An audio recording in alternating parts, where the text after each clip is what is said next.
आज सावधान होना तो बहुत ही कठिन है, क्योंकि मोबाइल है। एक दृश्य देखा आज आमिल ने कि एक वैश्या किसी के साथ जंगल में ऐसे, उस दृश्य ने नीच आचरणों में फंसा दिया। एक दृश्य देखा, सौभरी ऋषि ने मछली की 50 राजकुमारियों से ब्याह किया जाके मानधाता की।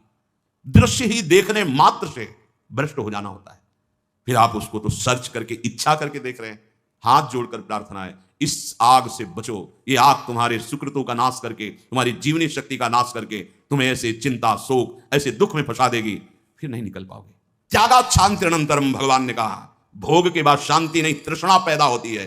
भोग के बाद शांति नहीं मिलती है। कुछ क्षण के लिए वो कामना का भोग किया इसलिए शांत लगता है, फिर उसके बाद जो उसकी तृष्णा पैदा होगी, वो तांडव देख रहे उस तृष्णा का पशुवत आचरण। हम बातें बड़ी ऊंची ऊंची धर्म की करते हैं, लेकिन नींव नहीं है धर्म की। ये ब्रह्मचर्य पूर्ण जीवन के लिए अमृत पद है, चाहे गृहस्थी में हो, चाहे व्यापारी हो, चाहे किसान हो, चाहे, और विरक्त मार्ग का तो यही मुख्य ऐसा आधार है जिसके ऊपर वो विविध प्रकार की दैवी संपदा का अनुभव करता है। पहला है, जो आप देख रहे हैं, सुन रहे हैं, बोल रहे हैं, वो कामोत्तेजना वाला नहीं होना चाहिए, क्योंकि उससे आपके मन में संकल्प बनेगा। संकल्प भोग का बन गया तो क्रिया हो या ना हो, आप ब्रह्मचर्य नहीं रह पाएंगे।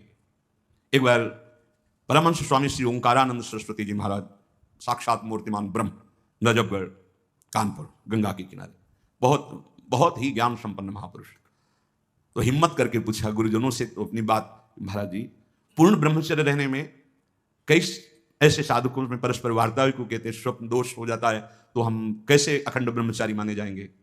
महाराज ने वचन बोले, यदि आप कोई कुचेष्टा नहीं करते और कुछ काल के बाद ऐसा होता है, आपने स्वप्न में भी कोई गंदे दृश्य या गंदी भावना नहीं देखी, स्वाभाविक आप जगे ऐसा, तो बोले जैसे उफान आती है किसी वस्तु में, वो वास्तविक जो ब्रह्मचर्य, जो संतानोत्पत्ति वाला, वो नहीं निकल पाए, उसके ऊपरी भाग का, उससे कोई हानि नहीं होती। यदि आपने कुछ चेष्टा पहले से अभ्यास की है और आपका स्वप्न में गलत संकल्प बन गया है, फिर वो पैसा माना जाएगा। इसलिए संकल्प का त्याग करे, कभी कुचेष्टा न करे। स्वाभाविक कभी खान पान बिगड़ गया या कभी स्वाभाविक ऐसे अधिक श्रम, अधिक थक जाने से ऐसा हुआ, तो बोले वो ब्रह्मचर्य खंडन नहीं माना जाता, ऐसा उन्होंने बताया।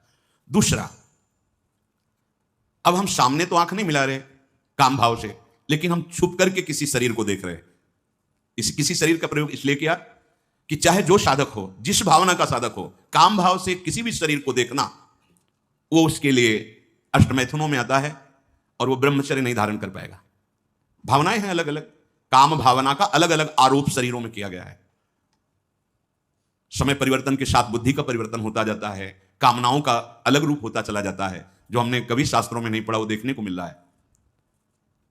किसी भी शरीर की तरफ छुपकर या किसी बहाने से काम भाव से देखना, अगर ऐसा देखते हैं तो आप अष्टमैथुनों के अंतर्गत है और आपका भाव बिगड़ जाएगा, आप संयम से नहीं रह पाएंगे।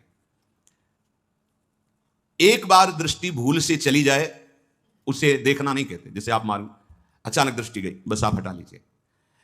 जैसे यमुना स्नान करने गए, गंगा स्नान करने गए, यहां जहां सब परिवार के परिवार स्नान करते, अचानक दृष्टि गई है, अब दोबारा नहीं देखना। अगर दोबारा देख लिया तो अष्टमैथुन के अंतर्गत आता है, वो आपका भाव बिगाड़ देगा।